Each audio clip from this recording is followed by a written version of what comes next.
to our channel by clicking the subscribe button. Click the bell button and enjoy the latest uploads from our channel.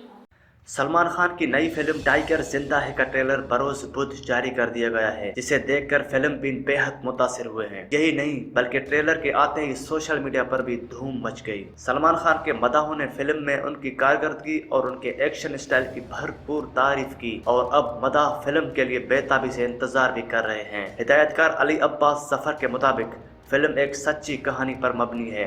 Trailer में यह देखा जा सकता है कि कतरीना कैफ एक मार्शल आर्ट माहिरीन और मुसलमान जासूस का किरदार निभा रही, जो सलमान खान के साथ मिलकर 25 भारतीय नर्सों को दहशतगर्दों के शिकंजे से बचाती हैं। आपको याद हो तो इस फिल्म का पहला सीक्वल एक था टाइगर पर पाकिस्तान में पाबंदी आयद कर दी गई थी। अलबत्ता फिल्म ने भारतीय बॉक्स ऑफिस में बेतहाशा बिजनेस किया और पाकिस्तान के मदाहों ने पाबंदी आयद होने के बावजूद इंटरनेट के जरिए फिल्म एक था टाइगर को दिलचस्पी के साथ देखा। लेकिन मुमकिन है कि पिछले सीक्वल की तरह इस फिल्म पर भी पाकिस्तान में पाबंदी लगा दी जाए। जहां मदाह फिल्म के नए सीक्वल के लिए बेताबी से इंतजार कर रहे हैं, वहीं पाकिस्तान के मशहूर अदाकार शान शाहिद ने फिल्म के खिलाफ आवाज उठाते हुए कहा है कि कतरीना फिल्म में क्यों एक पाकिस्तानी जासूस का किरदार निभा रही हैं। शान की नजर में यह बात ठीक नहीं है कि पाकिस्तानी किरदार को एक जासूस के रूप में दिखाया जा रहा है। इस बात का अंदाजा हम उनके ट्वीट से भी लगा सकते हैं। उन्होंने ट्वीट में कहा है कि why is Katrina playing a spy from Pakistan? The writer needs to do his homework, stop fooling people in the name of cinema. Grow up, guys.